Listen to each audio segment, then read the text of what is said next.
Hello दोस्तों। तो कैसे हैं आप लोग? उम्मीद करते हैं कि आप लोग अच्छे होंगे। आज के इस लेक्चर में हम लोग क्लास 10th के चैप्टर नंबर 8 एनसीईआरटी त्रिकोणमिति के बारे में पढ़ेंगे। त्रिकोणमिति जो कि बहुत ही इंपॉर्टेंट चैप्टर है board of point of view से। जो आपके बोर्ड एग्जाम होते हैं, बिहार बोर्ड या सीबीएसई कोई भी बोर्ड हो, उसके पॉइंट ऑफ व्यू से ये चैप्टर बहुत ज़्यादा इंपॉर्टेंट है।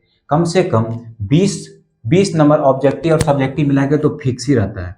और अभी जो बिहार बोर्ड का पैटर्न है वो क्या है कि डबल क्वेश्चन आते हैं। जो 50 ऑब्जेक्टिव आते हैं तो वो 100 ऑब्जेक्टिव आते हैं, तो डायरेक्ट आप 2 से उसमें गुना कर दीजिए, कितना हो जाएगा? 40 नंबर आपका इस चैप्टर का वेटेज। 40 नंबर। अगर आप सिर्फ इस चैप्टर को अगर ढंग से पढ़ लेते हैं तो आपको कोई चैप्टर और पढ़ने की जरूरत नहीं। आपकी पासिंग मार्क जो है इसी चैप्टर से आ जाएंगे।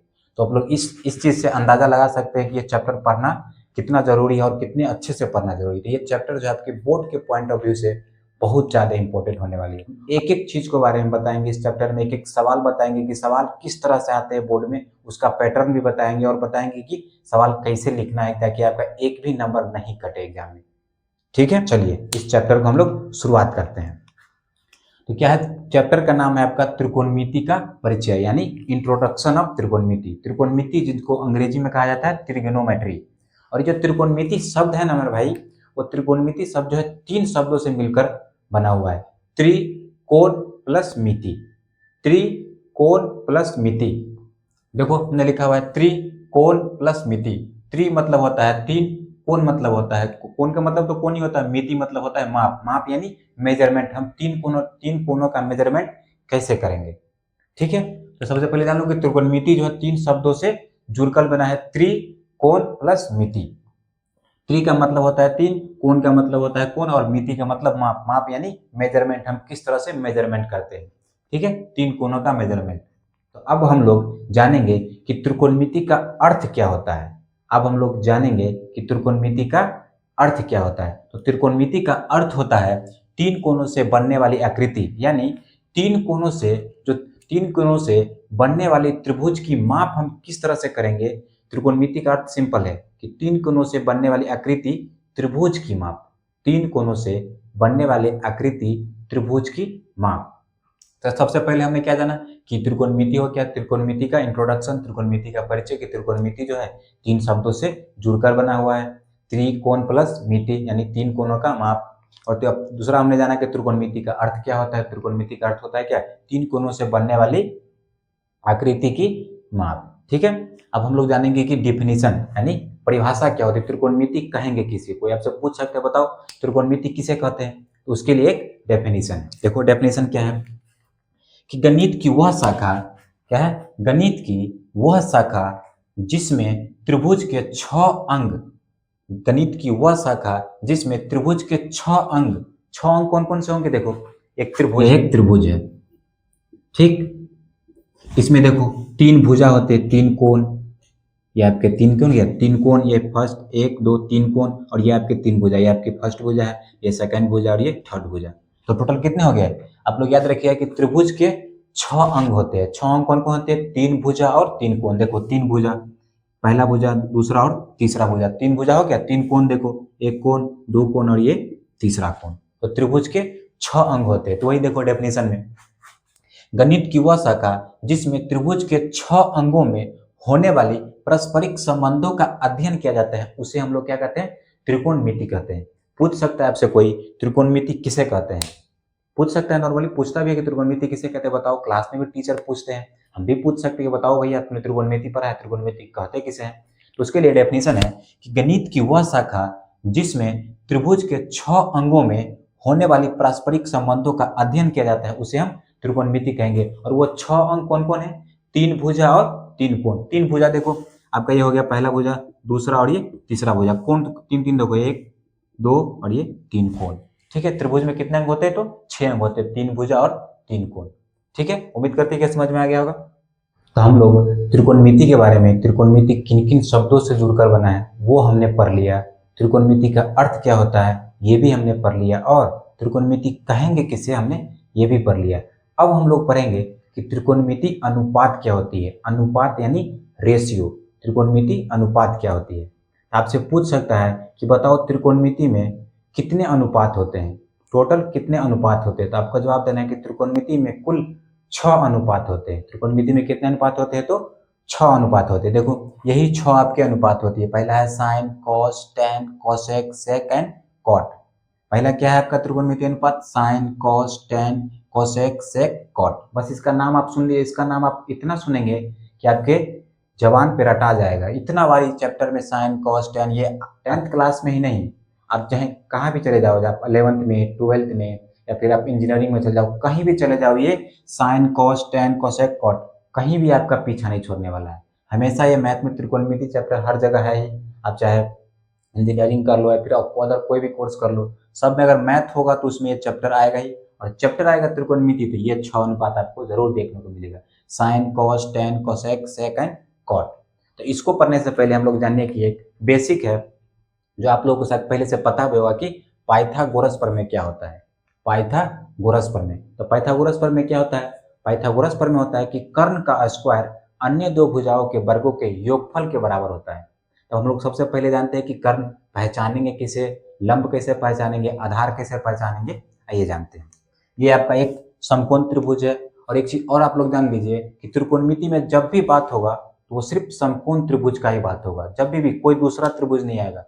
और त्रिभुज की बात हो रही तो वो समकोण त्रिभुज ही होगा। ठीक है, तो देखो हम लोग कर्ण कैसे पहचानते हैं। देखो यह समकोण त्रिभुज है, तो आप लोगों को पता है समकोण त्रिभुज कहते हैं किसे हैं?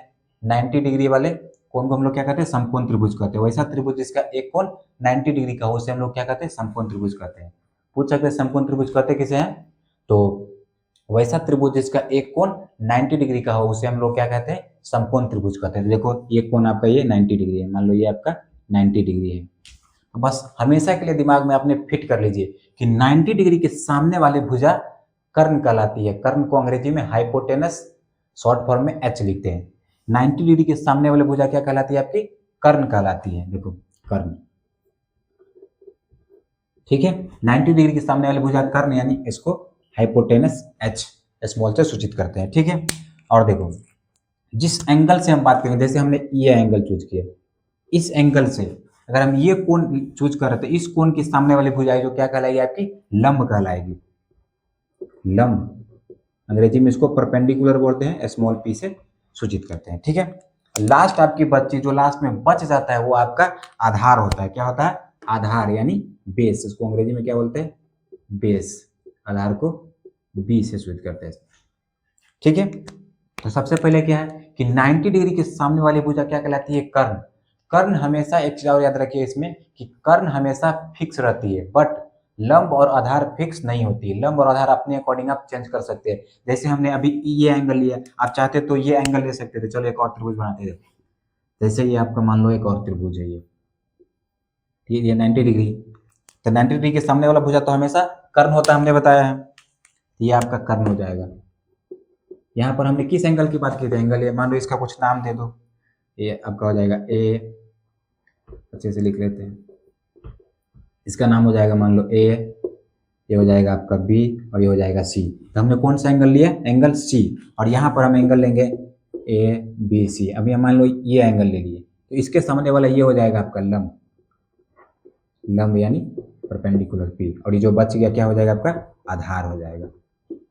ठीक है, सबसे पहले देखो कि कर्ण हमेशा सेम होती है। कर्ण क्या है कि 90 डिग्री के सामने वाली भुजा क्या कहलाती है? 90 डिग्री के सामने वाली भुजा कौन है? ये आपका कर्ण कहलाएगा। और जिस एंगल से हम लोग देखेंगे, जैसे हमने एंगल सी से देख रहा हूँ, एंगल सी से यहाँ से देखिए कौन सा दिखेगा? आपका ये वाली भुजा दिखेगा। ये वाली आपकी क्या कहलाएगी? लंब।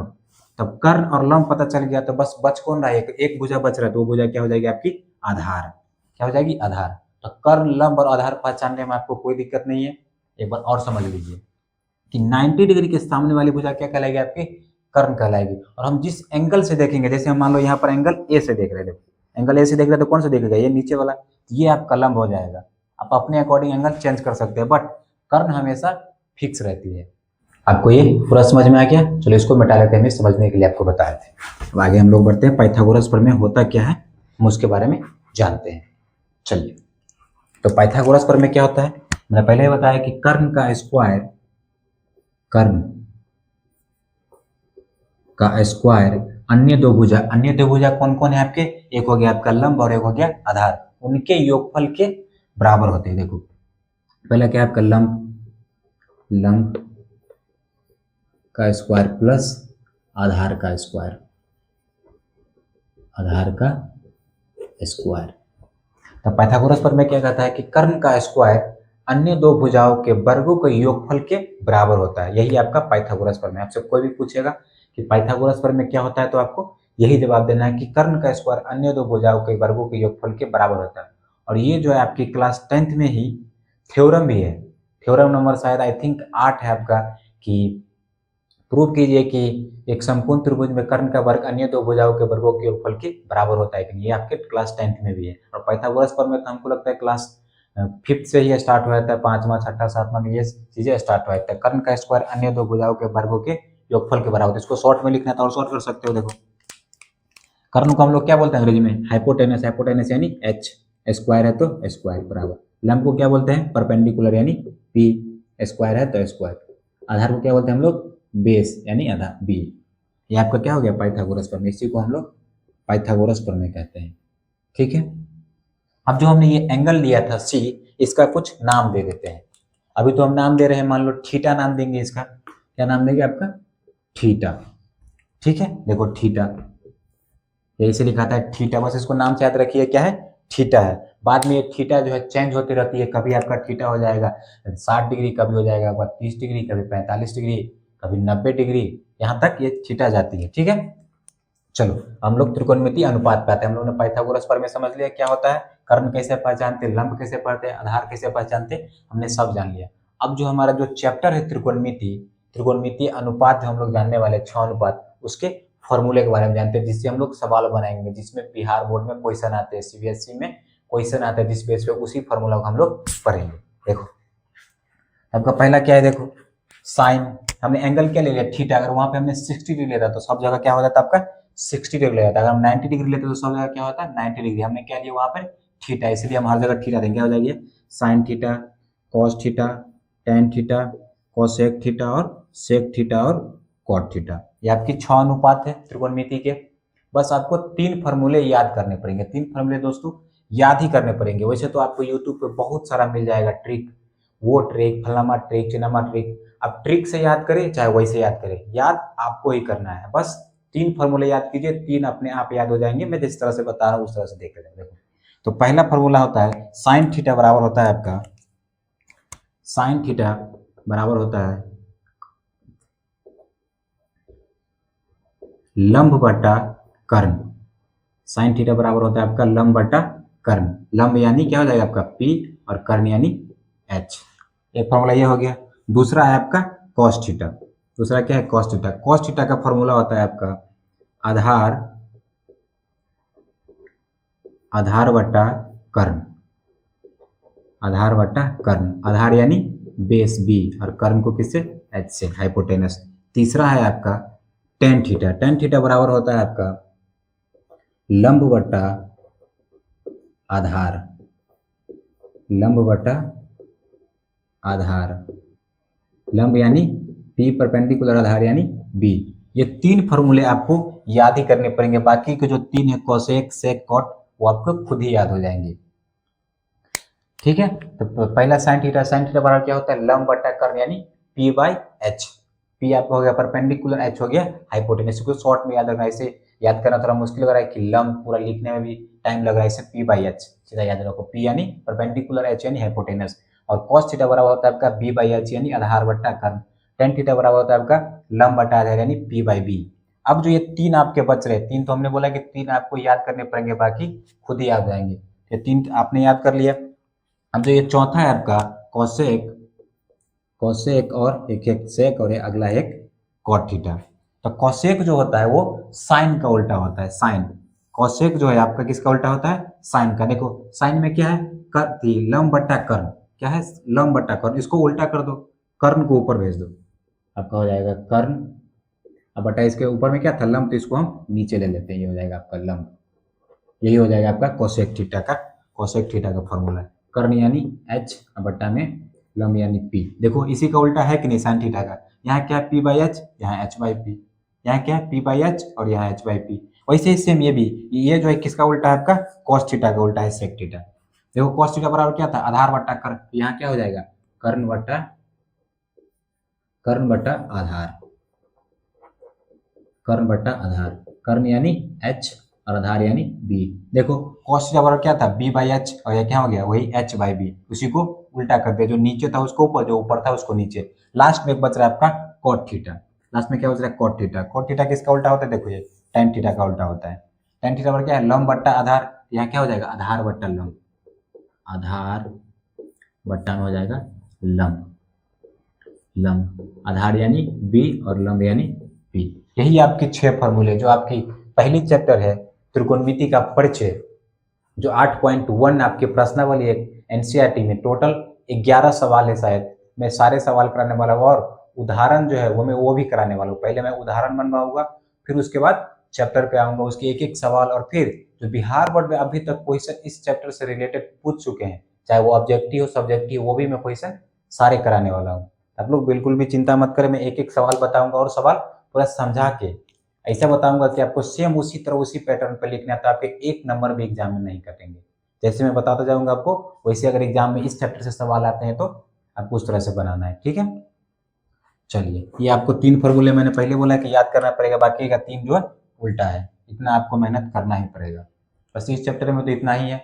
इस चैप्टर को हम लोग पहले सवाल देखेंगे, उसके बाद हम लोग नेक्स्ट चैप्टर पर चलेंगे। त्रिकोणमिति चैप्टर हमने पहले बताया कि बहुत इंपॉर्टेंट है आपका, खास करके एग्जाम के पॉइंट ऑफ व्यू से, कि डबल क्वेश्चन आते हैं। अभी जो बिहार बोर्ड का पैटर्न चल रहा है, वो जहाँ 50 ऑब्जेक्टिव पहले आती थी, आप वहाँ पे 100 ऑब्जेक्टिव आती है। जहाँ 15 दो नंबरी आता था, वहाँ भी 30 दो नंबरी आता है। जहाँ पर 5 लॉन्ग क्वेश्चन आते थे 5 नंबर वाले, यहाँ पर अभी 8 आ रहे हैं, यानी डबल पैटर्न चल रहा है। तो समझ लो इस चैप्टर का वेटेज है 20 नंबर, तो सीधा डबल कर दो 40 नंबर। अगर ये चैप्टर आपको बहुत अच्छे से आता है, आप एक भी क्वेश्चन इस चैप्टर में गलत नहीं करते हैं, तो आप बस एक चैप्टर को पढ़ के अच्छे से 40 नंबर, यानी बिहार बोर्ड में पासिंग मार्क भी 30 नंबर है, तो समझ लीजिए एक चैप्टर को अच्छे से पढ़ने से आपका पासिंग मार्क जो है इसी चैप्टर से आ जाएगा। कम से कम 30 नंबर तो आ ही जाएंगे, 30 नंबर का क्वेश्चन आ ही जाएगा। समझ लीजिए इसको क्या जरूरत है। और एक चीज और मैं बताना चाहूंगा कि अगर आपको मैथ को स्ट्रांग करना है, मैथ को मजबूत करना है, तो आपको 3 चीजों का ध्यान रखना होगा। 3 चीजें कौन कौन सी है, देखो सबसे पहला है आपका कैलकुलेशन, कैलकुलेशन। दूसरा है आपका फॉर्मूला, और तीसरा है प्रैक्टिस।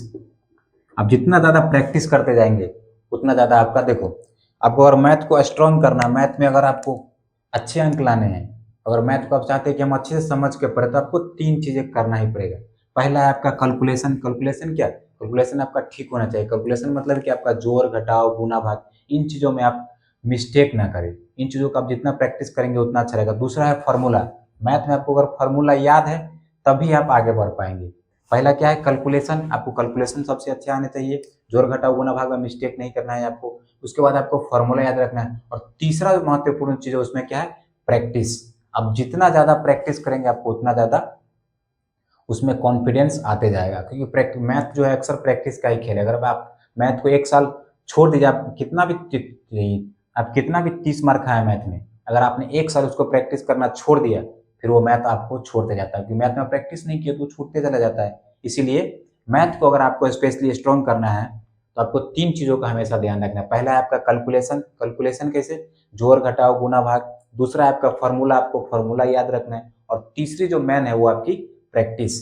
पहला कैलकुलेशन ठीक कर लेना, दूसरा जो आप फॉर्मूला को याद करके रखना, और तीसरा जो आपका प्रैक्टिस। आप जितना ज्यादा कर सकते हो उतना ज्यादा करो। इससे भी आपके टाइम बहुत कम है आपके एग्जाम्स में, तो आपको मेहनत तो करना ही पड़ेगा मेरे भाई, क्योंकि अब अभी जो आप सितंबर चल रहा है, अब कुछ महीने के बाद आपके फरवरी में, जहाँ तक हमको याद है कि फरवरी में 10th क्लास की एग्जाम स्टार्ट हो जाती है। तो यही 3-4 महीने 5 महीने आपके पढ़ने के लिए। आप इस समय को जितना ज़्यादा उपयोग करेंगे, जितना अच्छे से पढ़ेंगे, उतना आपका रिजल्ट में बेहतर होगा आपका, तो उतना आपको नंबर भी अच्छे से आएंगे। फिर आपका गाँव में भी नाम होगा कि नहीं, फन्ना के बेटा इतना अच्छा पढ़ता था, हाँ बराबर सुबह सुबह साइकिल से जाता था, जितना ज़्यादा पढ़ा उसको उतना नंबर आता है। फिर चौक पे आपकी चर्चा चलेगी कि फन्ना के बेटा कितना अच्छा रिजल्ट आया। और वही में अगर आपका रिजल्ट खराब हो जाता है, तो फिर वही जो अच्छे बातें कर रहे थे, वही आपके बारे में 10 रंग का बुराई करेगा कि नहीं बस उन गाँव जाता था, ये घूम के आता था, पढ़ता तो था नहीं ये। तो इसीलिए यही समय है आपको मेहनत करने की। यही 3-4 महीने अपने आप को झोंक दीजिए पूरी तरह से, क्योंकि ये फिर आप जीवन में बार बार तो 10th का एग्जाम देंगे नहीं, क्योंकि सबके जीवन में एक बार ही एक एग्जाम आता है। अगर बाई चांस कोई अगर भगवान न करे कोई फेल हो, अगर कोई फेल हो जाता है उसको ही दोबारा एग्जाम देना पड़ता है, नहीं तो बार बार जीवन में आदमी का शौक तो होता नहीं कि हम एक ही एग्जाम को देता रहे बोर्ड। इसीलिए अगर बोर्ड एग्जाम आप जीवन में एक बार 10th का दे रहे हैं तो बस ये 3-4 महीने 5 महीने जो आप एकदम अच्छे से मेहनत कर रहे ताकि आपका रिजल्ट बहुत अच्छा हो जाए और 10th में बहुत अच्छा नंबर आएगा तो आपका गांव में भी नाम होगा, आपके रिलेटिव्स भी आपके चर्चा करेंगे, नहीं जो रहती वो जो लड़का है बड़ा मेहनत करता है और नंबर भी बहुत अच्छा लेके आया है, बहुत लड़का पढ़ने में तेज है। तो इस तरह अगर बातें सुनना चाहते हैं, आपके रिलेटिव में आपकी चर्चा होनी चाहती है तो आपको एक ही चीज़ है, क्या है, प्रैक्टिस करनी है, मैथ को स्ट्रॉन्ग करना है, क्योंकि मैथ ही ऐसा सब्जेक्ट है जो आपको 100 में 100 भी दिला सकता है और वो आपको फेल भी करा सकता है। ये चीज़ भी है, दोनों पॉसिबिलिटी है, या तो आपको 100 में 100 भी दिला सकता है। मैथ ऐसा सब्जेक्ट है जिसमें नंबर बहुत कम कटता है, 100 में 100 भी दिला सकता है और जो ऐसा है कि 0 भी दिला सकता है। तो इसीलिए मैथ को बहुत ज़्यादा ध्यान देने की ज़रूरत है। बाकी डरने की जरूरत नहीं है कि मैथ हमसे नहीं होगा, अरे होगा भाई, तुमसे ही होगा, क्यों नहीं होगा, और कोई कर सकता है तो तुम क्यों नहीं कर सकता। मैं अपनी बताऊँ, मेरा भी 10th में जब मेरा मैथ था तो मुझे कुछ भी समझ में नहीं आता था, मुझे जोड़ घटाव में इतनी सारी दिक्कत होती कि मैं क्या ही बताऊँ। फिर मैंने मेहनत करना स्टार्ट किया, मगर वहीं पर गिव अप कर लेता, छोड़ देता कि मुझे मैथ कभी समझ में ही नहीं आता, तो आज मैं मैथ पढ़ा नहीं होता, आज मैं मैथ पढ़ा भी नहीं पाता। अगर मैं वहीं पे गिव अप कर लेता फिर मुझे क्या था, मैथ मुझे भारी लगने लगता। फिर मैंने मेहनत करना शुरू किया, एकदम बेसिक से स्टार्ट किया, 2 से 20 तक पहले सीखा, फिर वर्ग याद किया, स्क्वायर याद किया, फिर उस तरह से जोड़ घटाव गुणा भागा में सारे चीज ठीक किया। फिर जो हमारे मैथ में जो रिजल्ट आया था क्लास 10th में, वो कितना था पता है आपको, 100 में 96, यानी 96 नंबर था मेरा मैथ में। इस तरह से हमने मेहनत की एकदम जीरो लेवल से। तो वैसे आप भी कर सकते हैं, आप भी, आपके पास भी अभी 4-5 महीने तो आप आराम से मेहनत कीजिए, आपका भी कम से कम 90 प्लस तो आ ही जाएगा। जैसे जैसे सिर्फ मैं बोलते जाता हूँ, जो जो चैप्टर में बताते जाता हूँ, जो जो क्वेश्चन में प्रैक्टिस करा उसको आप 2 बार 4 बार घर पे प्रैक्टिस करें, आपकी मैथ में 90 प्लस की गारंटी मेरी है। आप मेरा बात मानिए, आप मेरा जो मुझे भाई मानते हैं तो इतना करिए कि मैं जो जो चैप्टर बता रहा हूँ, इस चैप्टर पे इतना वर्टेज है, उस चैप्टर पे ज़्यादा ध्यान दीजिए, आप लोग उस पर ज़्यादा मेहनत कीजिए, उसको ज़्यादा प्रैक्टिस करिए और फॉर्मूला याद रखते जाइए, क्योंकि एग्जाम में जो आपके ऑब्जेक्टिव टाइप क्वेश्चन आती है उसमें नॉर्मली जो फॉर्मूला ही पूछ देते हैं कि अगली जो आपकी चैप्टर आने वाली है उसमें मान मान सारणी पे आने वाला है, तो डायरेक्टली पूछा कि बताइए साइन 30 डिग्री का मान क्या होता है, साइन 60 डिग्री का मान क्या होता है, टेन 20 डिग्री का मान क्या होता है, यदि टेन 45 डिग्री का मान क्या होता है, तो वो आपको याद ही करने पड़ेंगे। मैथ में फॉर्मूला ऐसा है कि याद ही करना पड़ेगा, कैलकुलेशन आपको ठीक करना। तीसरी चीज आपकी प्रैक्टिस। चलिए आज की क्लास में इतना ही, मिलते हैं नेक्स्ट क्लास में हम लोग सवाल के साथ में, ठीक है, चलिए।